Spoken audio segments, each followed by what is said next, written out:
Skirt, skirt! Woo! Guys, it is 6:07 a.m. We are heading to Lakeland, Florida for Copa Combate. I am going by myself. This is going to be my third competition in a row without a coach. Normal 25-year-olds in Miami go to the club, maybe have a beach day. Me drives 4 hours at 6 in the morning to compete in a Jiu Jitsu tournament that doesn't even have anyone in my division, which is white belt under 135.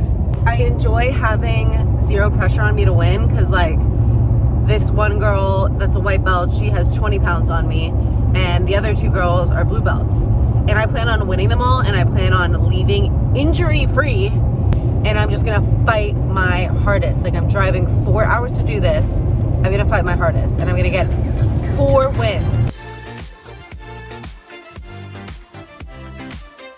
Just weighed in and saw 2 of the girls that are in my bracket, and they're still a bit taller than me, but I know they're younger than me and I should have some adult strength, but we'll see, man. We'll see how this goes.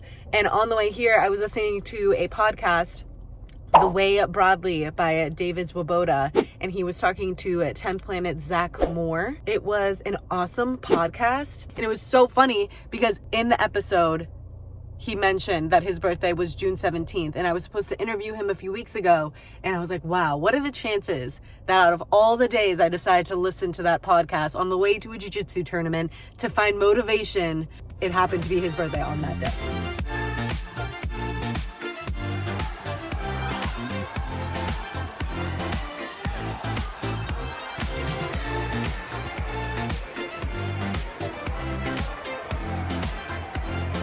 We are about an hour out until my first match. Hopefully it's going to be against the white belt that's a little bit heavier than me. I think my goals are really to be focusing on my breath, being a nasal breather, not a mouth breather. Throws here are 4 points. If she's coming at me hard, I am definitely going to be looking for my Haragoshi. And I obviously want the submission, but I'm going to go for the submission. I mean, I was thinking about conserving my energy as much as I can for the other 2 matches, but I just feel like once I'm in there, I'm going to go 100%. In the white belt division is only 4 minutes, so I should go balls to the wall there or really try to get that quick submission. I want to be grateful that I made it. I flew from California, drove from Miami at 6 a.m. this morning all the way to Tampa. I think I just got past my first wave of nervousness. I think part of that is because my coach isn't here or any of my teammates. So warming up and stuff has been like just a Lone Ranger kind of thing.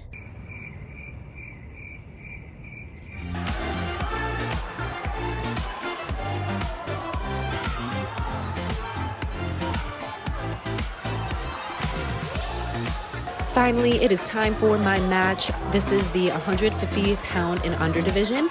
So I'm a little bit smaller than my opponent. I think I come in at about 130 pounds, but I knew I'd have the speed advantage. So here I jump over her guard and end up in a triangle position. I get the arm bar, but note on this one is that next time I would have much preferred to just have the mounted triangle. She's so sweet. Give her a hug. You can see the size discrepancy there. And now we're into the second match where I decide to take a shot because I knew my wrestling coach would be very disappointed in me if I didn't at least try. And then here, I don't even know what happens. But I was up by so many points, I didn't want to give up.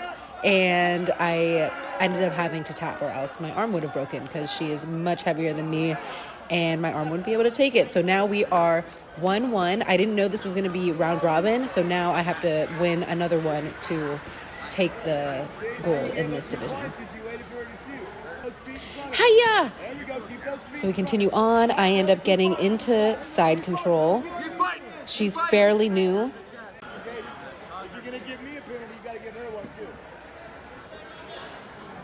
And finally, I do this quick guard pass similar to what I did in the first match, basically just using my speed to jump over. And then here I'm working to get the arm triangle choke. As you can see, I get the tap. Her coach was like, don't go to sleep, don't go to sleep. Because I have put people to sleep before with that one. Give a little hug. All right, match number 4. I'm not gonna lie, I was very tired at this point, and I totally could have went harder for the submission. And these are the moments where I'm like, okay, I will never just fight for points, to win by points again, because it just doesn't feel good to win in that way. But I still think I did a pretty good job of passing guard and racking up the points that I did. She was pretty good at trying to get her guard back, but first win in my division, 130 pounds, and then blue belts is done. But now this girl, who I knew was going to be really good, I end up really forcing the guillotine that I didn't even have the position for, and she returns a Kimura. And quickly, I feel my shoulder. I'm like, hell nah, top girl. I could have tried rolling out of it. I just didn't feel confident in my escape at that point, but she's so sweet. I told her in this moment that she was the reason that I signed up for this competition, because I knew she's like a strong blue belt, and she would be someone that would expose a hole in my game, and it would just be a learning experience. So shout out to that girl, Hayden. She was so sweet.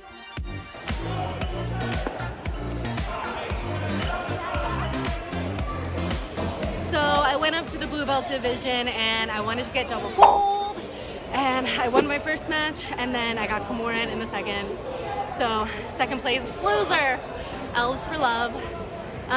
But the girls that I competed against are all super sweet. They're from Tribe BJJ in Alaska, so they traveled a minute away to come compete, and I'm just so thankful. It was awesome.